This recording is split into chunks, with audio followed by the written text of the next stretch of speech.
Hi friends, आज है 21 मार्च 2022 और मैं अमित कश्यप स्वागत करता हूं आपका अपने चैनल द हिमालय क्लासेस पर। यदि आप किसी गवर्नमेंट एग्ज़ाम की तैयारी कर रहे हैं तो इस वीडियो से आपको निश्चित ही हेल्प मिलेगी।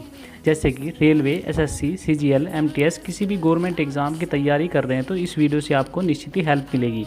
और इस वीडियो की पीडीएफ आप इस वीडियो के डिस्क्रिप्शन से डाउनलोड कर सकते हैं। सो स्टार्ट करते हैं आज का फर्स्ट क्वेश्चन। हाल ही में किस देश ने भारत में 5 साल के लिए निवेश लक्ष्य की घोषणा की है? ए ऑप्शन है इजराइल, बी ऑप्शन है मिस्र, सी ऑप्शन है जापान, डी ऑप्शन है अमेरिका। इसका राइट आंसर है जापान। इसका राइट आंसर है जापान ने अगले 5 वर्षों में भारत में 5 ट्रिलियन येन यानी कि 3 करोड़ 20 हज़ार करोड़ रुपए के निवेश की लक्ष्य की घोषणा की है। दोनों पक्षों ने कई देशों में द्विपक्षीय सहयोग के विस्तार के लिए 6 समझौतों पर हस्ताक्षर किए हैं। इसके अलावा बात करते हैं जापान की। जापान की राजधानी है टोक्यो और जापान के प्रधानमंत्री हैं फोमो शिंदे। Next question. और इसके अलावा भारत और अमेरिका के बीच में जो युद्धाभ्यास होते हैं टाइगर ट्रम्प, वज्र प्रहार युद्धाभ्यास और कोप इंडिया होते हैं। विश्व गौरैया दिवस कब मनाया जाता है? ए ऑप्शन है 20 मार्च, बी ऑप्शन है 10 मार्च, सी ऑप्शन है 1 मार्च, डी ऑप्शन है इनमें से कोई नहीं। इसका राइट आंसर है 20 मार्च। इसका राइट आंसर है। भारत में विश्व गौरैया दिवस 20 मार्च को मनाया जाता है। इसके अलावा बात करते हैं 20 मार्च को विश्व मौखिक स्वास्थ्य दिवस भी मनाया जाता है और 20 मार्च को ही अंतर्राष्ट्रीय खुशी दिवस मनाया जाता है। जागरूकता और बढ़ाने के लिए गौरैया रक्षा के हर साल 20 मार्च को विश्व गौरैया दिवस मनाया जाता है। इसकी शुरुआत nature forever society of India ने फ्रांस के इको रिस एक्शन फाउंडेशन के साथ मिलकर की है। सोसाइटी की शुरुआत एक समर्पित संरक्षणवादी मोहम्मद दिलावर ने की थी। इसके अलावा 2022 की थीम है आई लव स्पैरो। इसकी थीम है। इसके अलावा बात करते हैं अंतर्राष्ट्रीय खुशी की। तो दुनिया भर में हर साल 20 मार्च को अंतर्राष्ट्रीय खुशी दिवस मनाया जाता है और संयुक्त राष्ट्र ने इस दिन को 2013 में मनाना शुरू किया था। इसके अलावा बात करते हैं आगे। वन्य जीव दिवस 3 मार्च को मनाया जाता है और अंतर्राष्ट्रीय महिला दिवस 8 मार्च को मनाया जाता है। Next question. हाल ही में किस राज्य ने मुख्यमंत्री चा श्रमिक कल्याण प्रकल्प नामक योजना की घोषणा की है? ए ऑप्शन है त्रिपुरा, बी ऑप्शन है मेघालय, सी ऑप्शन है नागालैंड, डी ऑप्शन है असम। इसका राइट आंसर है त्रिपुरा। इसका राइट आंसर है। त्रिपुरा ने हाल ही में 7,000 से अधिक चाय बागान श्रमिकों की सामाजिक सुरक्षा सुनिश्चित करने के प्रयास में राज्य सरकार ने मुख्यमंत्री चा श्रमिक कल्याण प्रकल्प नामक एक विशेष योजना की घोषणा की है। यह योजना चाय बागान श्रमिकों को आवास, राशन और वित्तीय सहायता का आश्वासन देती है। इसके अलावा यह योजना क्रियान्वयन के लिए सरकार के खजाने से 85 करोड़ रुपए की राशि का भी खर्च की जाएगी। अब बात करते हैं त्रिपुरा की। त्रिपुरा के जो मुख्यमंत्री हैं विप्लव कुमार देव हैं और गवर्नर है रमेश बैस। इसके अलावा बात करते हैं मेघालय की।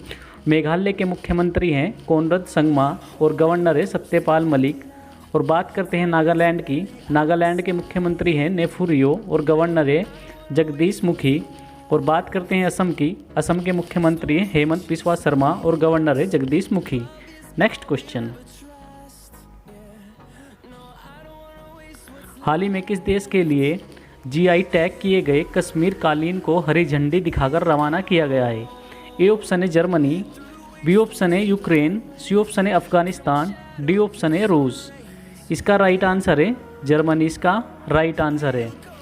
भारत ने हाल ही में जम्मू कश्मीर सरकार ने आखिरकार प्रसिद्ध कश्मीरी कालीन के लिए एक त्वरित प्रतिक्रिया QR कोड के साथ भौगोलिक संकेत जीआई टैग के लिए रजिस्ट्री शुरू की है, जिसमें कारीगरों और उपयोग की गई सामग्री का विवरण है। जीआई टैग वाले कालीनों का पहला प्रक्षेपित माल मार्च 2022 में नई दिल्ली से जर्मनी को निर्यात किया गया था।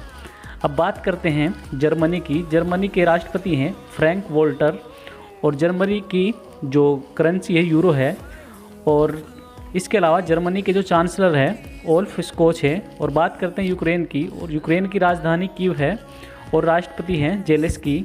और बात करते हैं अफ़गानिस्तान की। अफ़गानिस्तान के जो प्रधानमंत्री है हसन अखुंद है। और बात करते हैं रूस की। रूस के जो राजधानी है मास्को है और करेंसी है रूबल। और व्लादिमीर पुतिन यहाँ के राष्ट्रपति हैं। नेक्स्ट क्वेश्चन,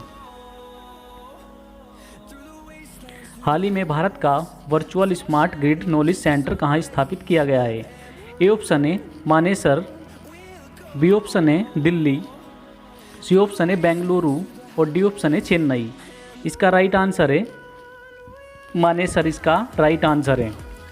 केंद्रीय ऊर्जा मंत्री आर के सिंह ने मानेसर में virtual smart grid knowledge centre और इनोवेशन पार्क का शुभारंभ किया है। यह केंद्र सरकार द्वारा अपनी तरह की पहली पहल है। वर्चुअल SGKC को पावर ग्रिड द्वारा केंद्रीय विद्युत मंत्रालय के समर्थन के द्वारा शुरू किया गया है। नेक्स्ट क्वेश्चन, हाल ही में देश की पहली मेडिकल सिटी कहाँ स्थापित की जाएगी? ए ऑप्शन है पुणे, बी ऑप्शन है न्यू दिल्ली और सी ऑप्शन है मुंबई और डी ऑप्शन है लखनऊ। इसका राइट आंसर है पुणे, इसका राइट आंसर है। देश की पहली मेडिकल सिटी पुणे जिले के ग्रामीण क्षेत्र में स्थापित की जाएगी। इंद्रायणी मेडिसिटी नाम से यह एक केवल चिकित्सा, शिक्षा और अनुसंधान की सुविधा प्रदान करेगा, बल्कि एक छत के नीचे सभी प्रकार के विशेष उपचार भी प्रदान किए जाएंगे। नेक्स्ट क्वेश्चन, हाल ही में जारी रिपोर्ट के अनुसार पूर्ण टीकाकरण की सूची में सबसे ऊपर कौन सा राज्य है? ए ऑप्शन है आंध्र प्रदेश, बी ऑप्शन है उड़ीसा, सी ऑप्शन है झारखंड, डी ऑप्शन है उत्तराखंड। इसका राइट आंसर है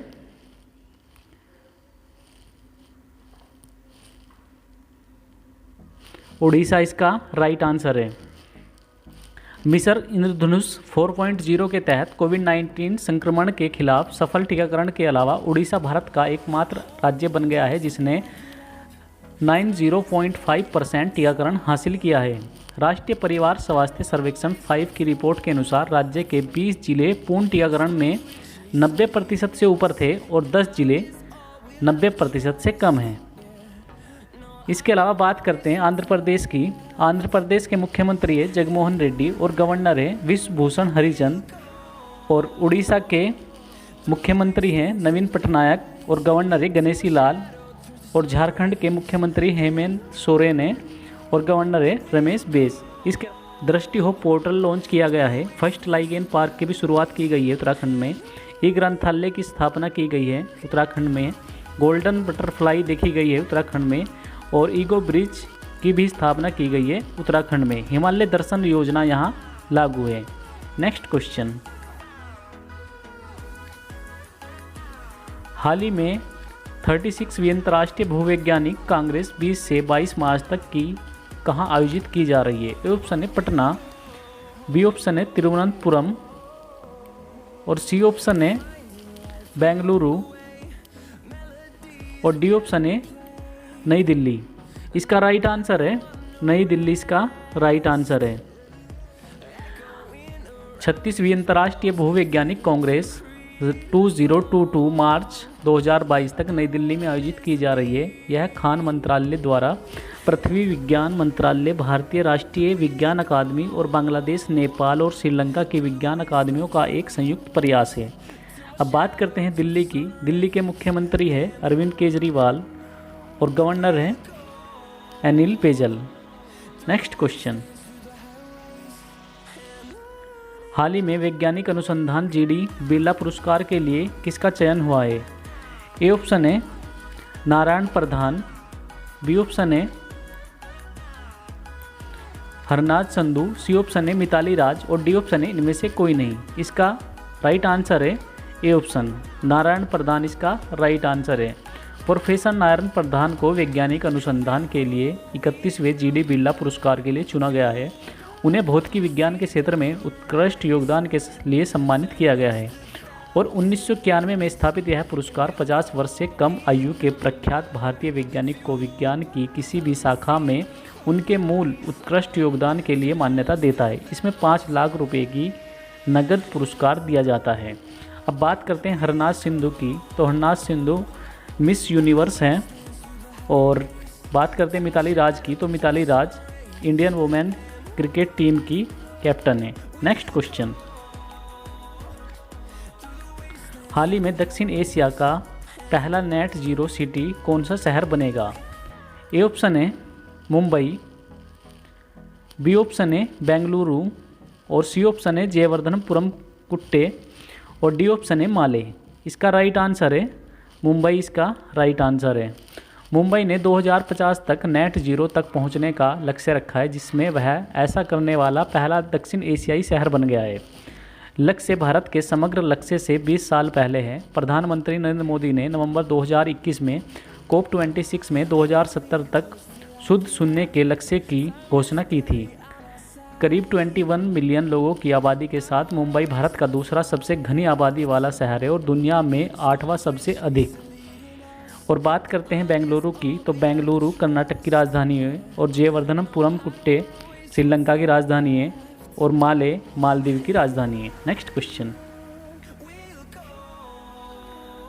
हाल ही में किस बैंक ने IFR एशिया का Asian bank of the year award जीता है? ए ऑप्शन है एक्सिस बैंक, बी ऑप्शन है SBI बैंक, सी ऑप्शन है PNB बैंक, और डी ऑप्शन है रिजर्व बैंक ऑफ इंडिया। इसका राइट आंसर है ए ऑप्शन, एक्सिस बैंक इसका राइट आंसर है।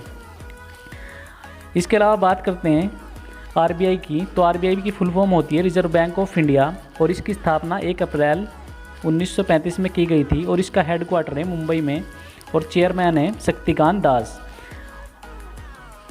और बात करते हैं स्टेट बैंक की, तो स्टेट बैंक की फुल फॉर्म होती है स्टेट बैंक ऑफ इंडिया, और इसकी स्थापना 1 जुलाई 1955 में की गई थी, और इसका हेडक्वार्टर मुंबई में है, और चेयरमैन है दिनेश कुमार खारा। इसके अलावा बात करते हैं PNB की, PNB की फुल फॉर्म होती है पंजाब नेशनल बैंक, और इसकी स्थापना 19 मई 1984 को लाहौर पाकिस्तान में की गई थी, और इसका हेडक्वार्टर न्यू दिल्ली में है, और इसके चेयरमैन है मल्लिकार्जुन राव। सो फ्रेंड्स, ये थी आज की क्लास। अगर यह क्लास आपको पसंद आई हो तो लाइक कीजिए, शेयर कीजिए, और यदि आप हमारे चैनल पर पहली बार विजिट कर रहे हैं तो हमारे चैनल को सब्सक्राइब कीजिए, जिससे हमारे चैनल की सभी नोटिफिकेशन आपको मिलती रहे। और इस वीडियो की PDF आप इस वीडियो के डिस्क्रिप्शन से डाउनलोड कर सकते हैं। Thank you.